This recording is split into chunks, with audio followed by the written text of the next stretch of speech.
Awesome. Thank you guys very much. So why don't we do this? Why don't I'll sit here, Rodney, if you want to take that chair right there. Is that cool? Oh, man, the big boy chair. So this is actually probably one of the most important conversations we need to have in the age of artificial intelligence and robotics. I kind of talked a little bit yesterday about how right now we might have haves and have-nots, but very soon we will have haves and have-nevers. And this is going to be an enormous problem for folks that have traditionally been left behind anyways, that in the age of artificial intelligence and robotics, there will be no catching up. So I guess I'll give a little bit of background of how Rodney and I met. We've been friends for a while. We met at the White House under the Obama administration, and I was up talking about the York Plan, and Rodney came up to me at the end, and I guess I'll let you take it from there. Wow, that seems like an era ago, It does, yeah. Light years ago.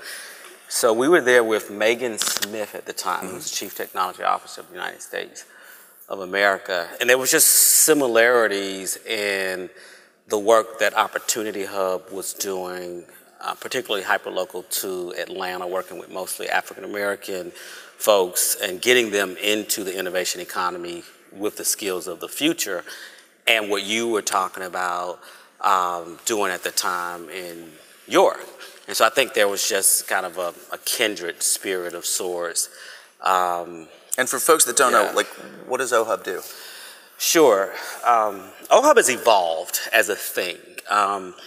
In 2012, I released my fourth book, Kingonomics, 12 Innovative Currencies for Transforming Your Business and Life, inspired by Dr. Martin Luther King. And the thesis of the book was that if you look at the racial wealth gap, and not to bring race into the conversation, but to bring race into the conversation, when you look at the data, the median net worth of a white American family is about $170,000. Asian American, $100,000. Latinx American, 20. Black Americans, 17,000. About, wow. You know, about the, and I'm talking not income, assets minus liabilities, wealth, right, net worth. So by 2053, that's projected to be 0. Wow. That means none of this shit we're doing, John, is not gonna matter if we don't really get it together. Right. I mean, just to go straight there. And so Ohub has really positioned itself as a platform to ensure that people of color are equitably represented in tech, startup, and venture, which is a part of the future of work, part of the fourth industrial revolution. I mean, I see it as the fastest, most accelerated path to creating multi-generational wealth with no reliance on pre-existing multi-generational wealth. I mean, you're building out York 2.0. You know, York 1.0 was built on resources like steel and assets, right? But today, you literally can have a thought, you can program it, you can automate it, you can go sell it, so you can build something that people want to buy. Right. And you can scale and create a company. That's the first time in history that this opportunity has been presented. And with the right exposure, the right skills, the right network or ecosystem, and the right capital stack or customer opportunities, anyone literally can participate. And, you know, you and I have, experienced, journeys to this point, and you might want to talk a little bit about some of the, some of those experiences and even how we got here today. Yeah, so I'll be candid with you guys because this was a life-altering experience for me.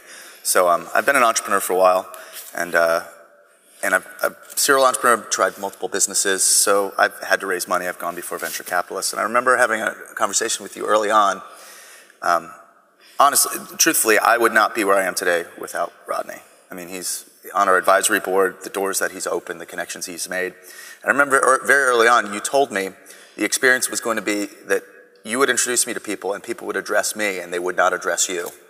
And you said you'd had that experience before where they would address the white guy in the room overlooking you. And candidly, like, Rodney is way more successful than I am, like vastly more. And I remember an introduction you made, and we sat there, and that's exactly what happened. And I did not want to believe that that was the case, but that was when I think a lot of your philosophy with Ohub and Kingonomics started to really work its way into YorkX and what we're doing. So, I'm proud to say that half my engineers are non-white male, 1/3 are female. Like, I've done that on purpose for the reason that you described, where we need to create intergenerational wealth, we need to change the dynamic, we need to broaden just the respect, like, given And so I thank you for that. And that really was, it was horrible. Like, it made me so angry to experience that. And I wish I hadn't had to. And I wish that wasn't the case, but it really has fueled, I think, this discussion and my desire to make sure that diversity and inclusion is at the center. Well, that experience, I mean, it's definitely the experience of a lifetime. And even though difficult, I'm glad you did. And, you know, to be candid, when we are in this bubble we call the startup ecosystem, right? And all of the cool conversations we get to have, I never make an assumption what any person, human being, regardless of gender, regardless of race, regardless of sexual orientation or social economic status, what they had to do to just show up and present their best self. And I encourage everyone, you know, I know we're going to talk about some of the solutions about work, but I just think as a foundation, I encourage everybody, particularly where we are in the American construct, not to be colorblind. I know it sounds good, like I don't see color, but really be color brave, and not color from a surface level, but wanting to, you can't empathize with someone if you don't know their pain. I tell founders all the time, don't pitch me unless you know my pain, because my pain is the thesis of my investment thesis. It's why I invest the way I invest. It's why I advise, you know, the way that I advise.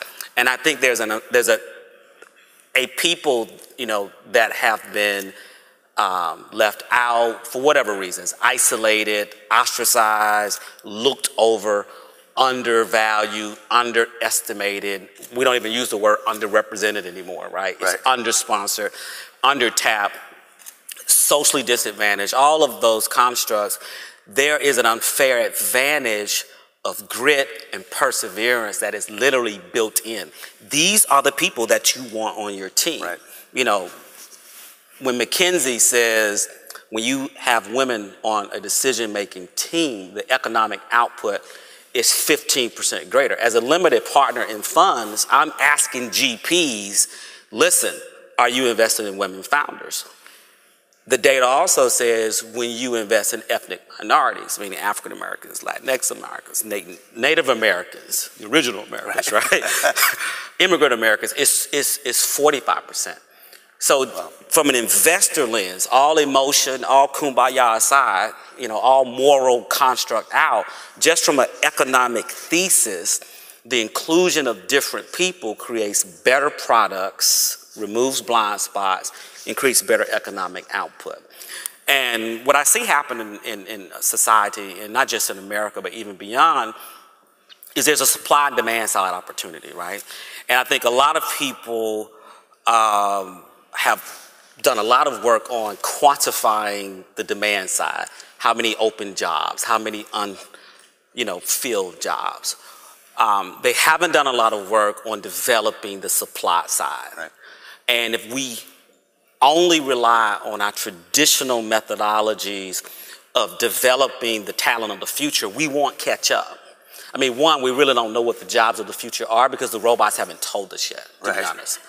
And so when you look at AI, machine learning, quantum computing, and generalized AI, and just where we're going with the technology, we are literally in a race against ourselves, right? What we've created, what we've deployed, and when the deployed starts to also iterate and create, the urgency of now. But Dr. King talked about the urgency of now. If you read Kingonomics, and you study what Dr. King was saying, letter from a Birmingham jail, and March on Washington for Jobs of Freedom, Chaos of Community. If you study his last writings, he was talking about, it was really prophetic, a sense of urgency in terms of ensuring that everyone had equitable access to these skills, the software development skills, the coding skills, the advanced manufacturing skills.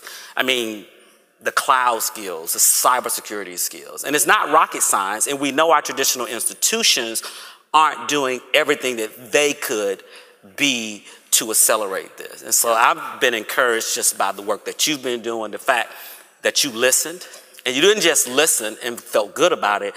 You know, if diversity, equity, and inclusion is not funded or a fundable construct, then it's just a feel-good conversation. I'm tired of feel-good conversations, right?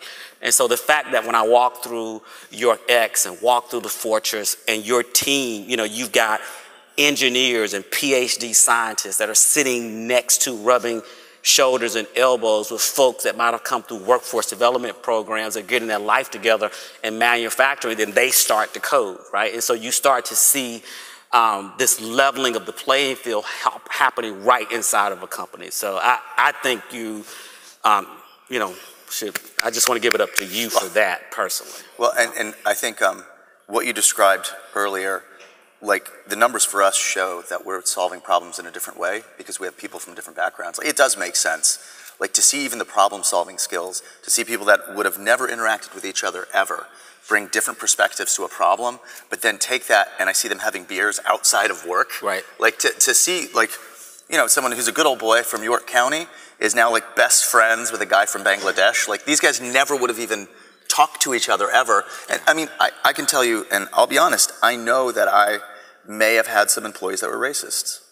Like there were some folks that I know they had but they were ignorant. They had never interacted with people from other parts of the world, and now they love each other. Like to see that actually happen, the best advocate is going to be now that person is out in their community, and all of a sudden is sticking up for somebody that before they would have never even imagined they'd be sitting next to, let alone standing up for and protecting. Yeah.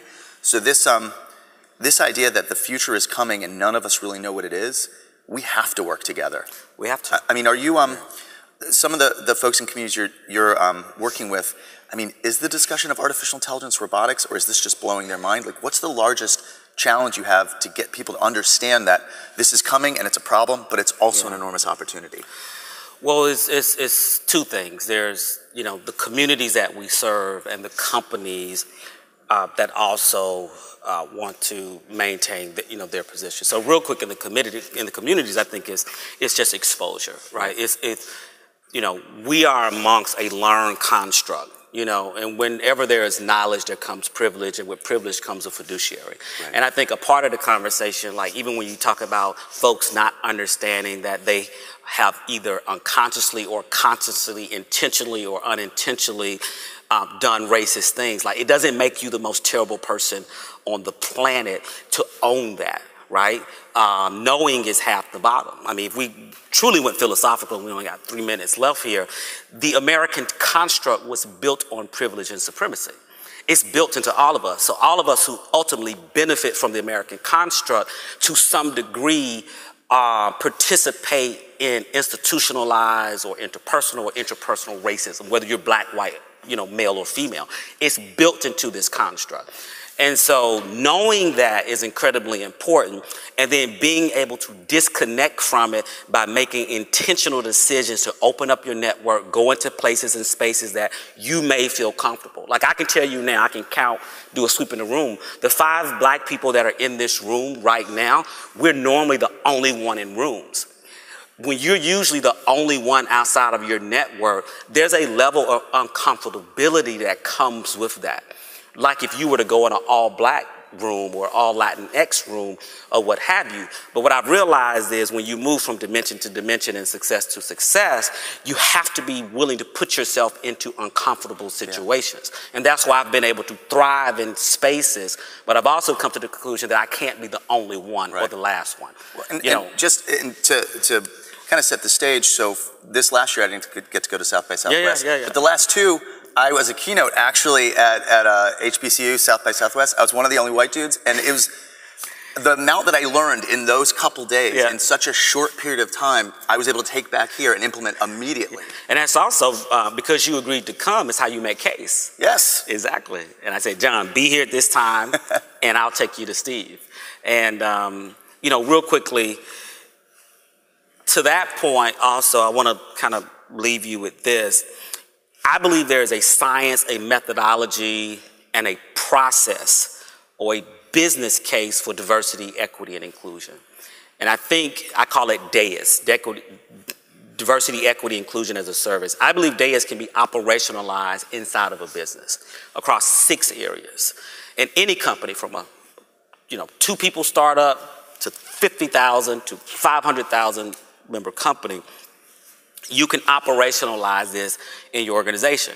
Look at your corporate governance, who your ownership structure is, who your board is, how diverse and equitable is your cap table, what type of policies and procedures do you have, how do you enforce that? That sets the precedence for the other 5, human resources. How do you attract diverse talent? How do you promote diverse talent? How do you retain them? Procurement, supplier diversity. How do you do business with minorities, women, veterans, people from the LGBTQ community? Then there's innovation. There's a huge opportunity through corporate innovation to advance diversity, equity, and inclusion in your company, but also in the ecosystem. And then go to market.